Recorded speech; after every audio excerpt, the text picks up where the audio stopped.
Okay. Ladies and gentlemen, you are about to begin your final exam of the semester. This, of course, is worth 85% of your course, making all the homework and assignments that you've done irrelevant. Please make sure that you keep to the 90-minute time limit. You may begin now. I can do this. Okay, 90 minutes. All right, I've got 90 minutes to do this. All right, question one. All right, here we go. Question one. Where are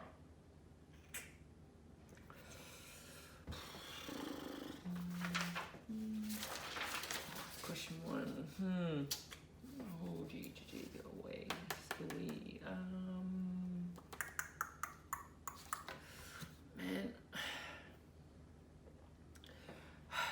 I've been stuck on this question one for ages. Alright, it's okay. It's all good.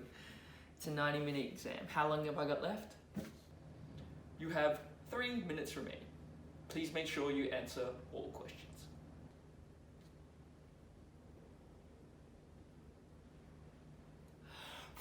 What's up, everybody? This is John with John Fair Innovations, and today I'm going to give you 5 of my many tips on how you can ace that exam. Because today's not about you getting the results you want, but getting the results you deserve. Now, before I get into the nitty-gritty, do make sure you hit that thumbs up button if you enjoy it. Leave a comment on maybe another education topic you'd like me to tackle. And if you really enjoy the video, do make sure you hit that subscribe button so you can stay up to date with all the videos as they come out. Also, if you've already subscribed, thank you so much for your support, because honestly, it really does help out the channel. But let's get into it, shall we? Let's get into 5 tips on how you can ace your exam. All right, so number 1, it might sound really simple, but honestly, relax. That is one of the best tips I was ever given when I was going through my education, my academic career. So the thing is, I was never someone who was very good at taking exams. I used to get really anxious, really nervous. Like, I could feel my heart pumping. Like, I honestly could not even think. It would take me maybe 5 or 10 minutes just to relax enough to be able to do the exam. And obviously that would affect the results I was getting. So something I found was that if I used a bit of a breathing technique, and this helped me relax. And there are plenty of other ways for yourself to relax. There's, visualization techniques, for example. Me personally, I found the best one for me was a bit of a breathing exercise.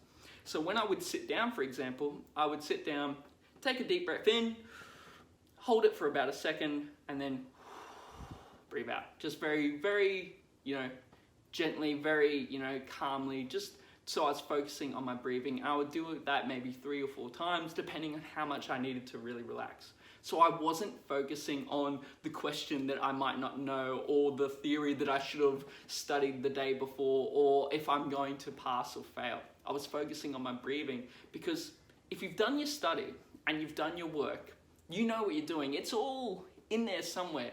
Your exam's about being able to perform on the day, to be able to get that onto the paper so your assessor can tick you off. But you know what you're doing. So it's just about, firstly, relaxing. As I said, if you need to take that deep breath, take that deep breath. But whatever you've got to do, just to relax. So number 1, make sure you're relaxed. You're very calm. All right, number 2 is perusal time. Now, perusal time, if you do not know, basically is about 5 or 10 minutes, usually before the exam begins. You're not meant to be doing questions. You're just sort of reading through the questions of the exam, and you're meant to make notes. Now, something I see a lot of people do is they start actually answering the questions on the paper. And to me, this is a waste of time, because obviously you're going to be having to then redo it again once the exam starts. Perusal time is a great period, though, for you to be able to map out and plan how you're going to tackle this exam. So you can, for example, number the questions that you want to work through. Say, for example, you wanted to focus on a certain part of the exam first. Well, you could number that, for example, so you know that you need to go to this one first. Another thing is, as well, is it's great for note-taking. So I did a lot of math exams, for example, a lot of science exams. And something I would always do during perusal time is I would just simply write the formula next to the question that I was doing, or maybe just a name of the theory that I was using. So let's say, for example, if I was doing maybe calculus and I was doing derivatives, for example.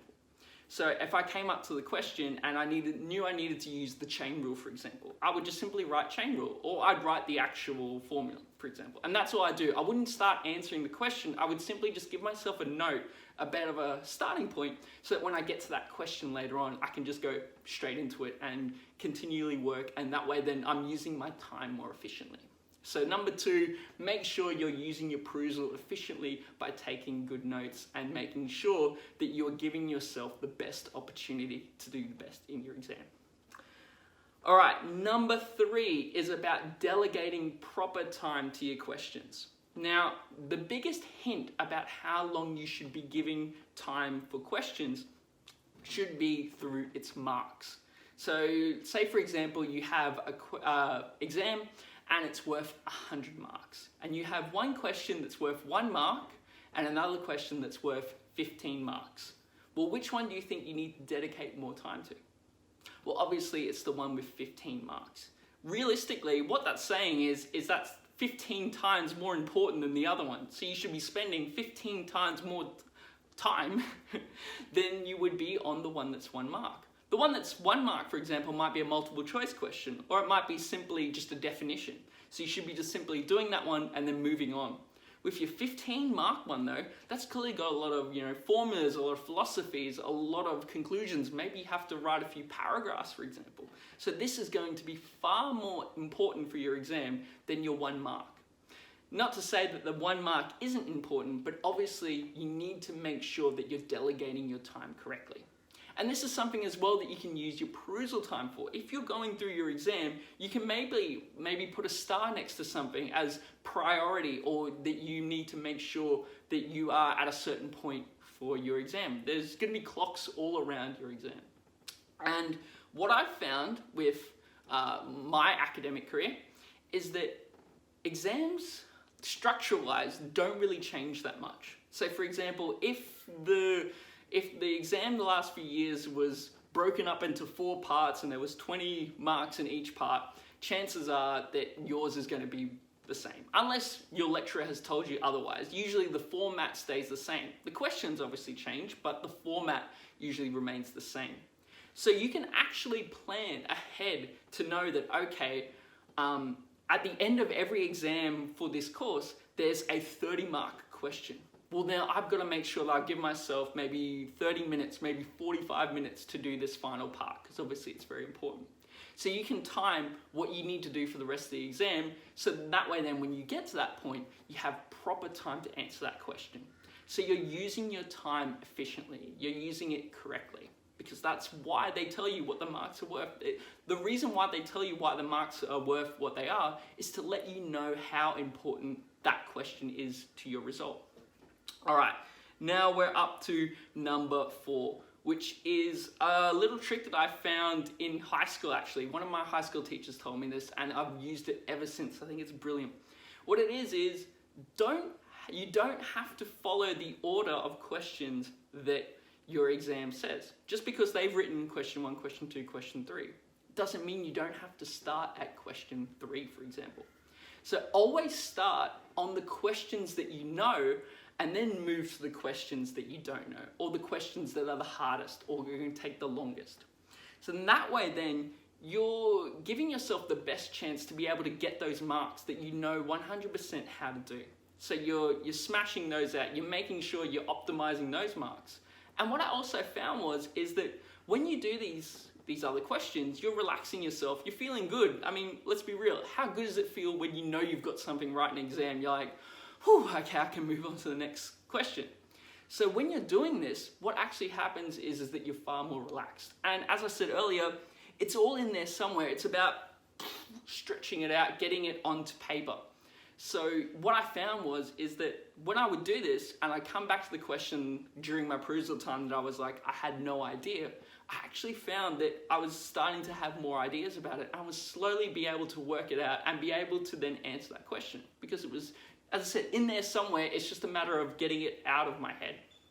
So that's number 4. So you don't have to follow the order that they've given you, just follow the order that suits you. So start on the ones that you know and work towards the ones that you don't know. All right, 5, and finally, the last one, the one that irks me the most as an assessor, is when students leave questions unanswered. That is probably the most cardinal sin you can do in an exam. Do not ever leave a question unanswered. Why? Honestly, what do you have to lose? Let's say, for example, it's multiple choice, right? And you have no idea, you choose B, for example. Well, if you get it wrong, what happens? You're on 0. If you get it right, you get a mark. It's worth your effort to simply just answer it. And if it's short answer, honestly, write something. And when I say write something, I don't mean just write anything. Obviously, within the realms of what you've learnt throughout the semester. But just write something that you feel that would be relevant to the question, whether it's a formula, whether it's a philosophy, whether it's a theorem. Just try and extract something. Because say a question's worth 5 marks, for example, well, that means the assessor is looking for at least 5 different things in order for you to get that one right. Maybe they're looking for a process, maybe they're looking for a theorem, for example. So if you put things down, you will get part marks. Putting the answer alone doesn't give you full 5 marks. I know this for a fact with mathematics. If you, for example, find the derivative and you just simply put the answer, you're not going to get full marks. In fact, you'd probably get less marks than someone who's put the theory down, who's tried to show the process of how they got to their answer and then got a completely wrong answer. Because they've actually shown their aptitude for the content. They've just simply obviously made a calculation error. And that will get someone more points than simply just putting the answer. From what I've found, putting the correct answer only gets you either 1 mark or half a mark. So it's not even that relevant or that important for your overall mark. What's more important is the process. So please write something down. I know it might feel like jargon, it might feel like a waste of time, but who knows? You might put something down that might get you that extra half a mark or extra mark, or maybe you're on the right track and it gives you 2 marks. Or maybe it jogs your memory and then you eventually get to the right path. And who knows, that could be the difference between maybe a C and a B, for example. Those simple marks like that can be the biggest difference between grades by being able to just extract those little marks between what you would normally get and what you should be getting. Well, anyway, that's my 5 tips, just a bit of a recap. So number 1 was obviously to relax. Number 2 was using your perusal time effectively. Number 3 was delegating your question time appropriately. Number 4 was obviously, starting with the questions you know and then working towards the ones you don't. And lastly, number 5, the greatest cardinal sin of a student, to not answer your questions. Please make sure you answer everything because it gives you the most chance for success. Well, that's it for today. There are 5 of many tips that I have to ace your exam. Hopefully you get that. Hopefully you get the result that you deserve. Good luck with your exams, but always stay safe, be kind to one another, and I'll see you next time.